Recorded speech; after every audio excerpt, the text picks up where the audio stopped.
Hey guys, it's Doug's Model Garage's videos, and just want to show you how I'm doing on this Jinx Express by Tom Daniels, and mine's the gold version, so I thought I would show you.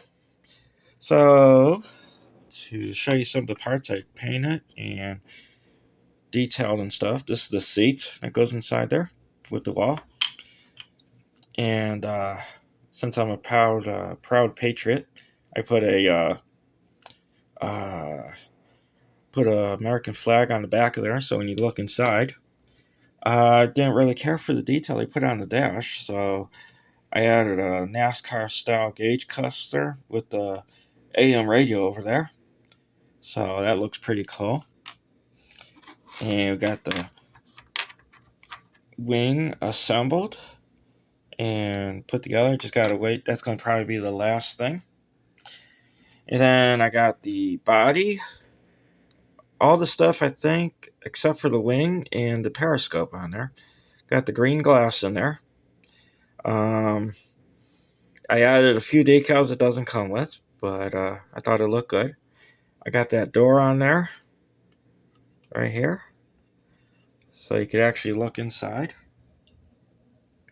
You got the engine in there, as you can see it. So I drilled out the holes for the gun sights, and I put them in a little deeper than just like sticking them out on the outside like that.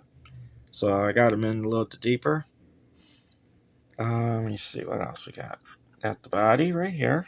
So as you can see, the turret is on top there. So I got that in. Um, got the engine in there. There is no fan belts at all with this, or radiator. But there's also, I got the engine painted, assembled.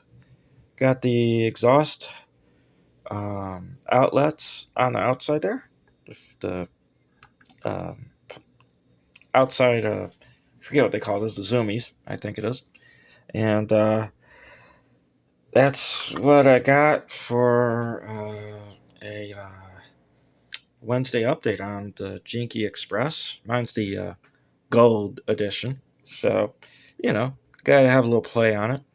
And of course, you gotta add your different decals that make it your own kit. And I still have to do the steering wheel and put that on there before I can put that in. I want to do a video before I put all these parts on the inside that I added the detail to, because once they are glued in, you're never going to see them again. Or at least I'm not going to see them again. And I just thought it'd be kind of cool. So, hope you guys liked the video, and thanks for watching, guys. All right, bye.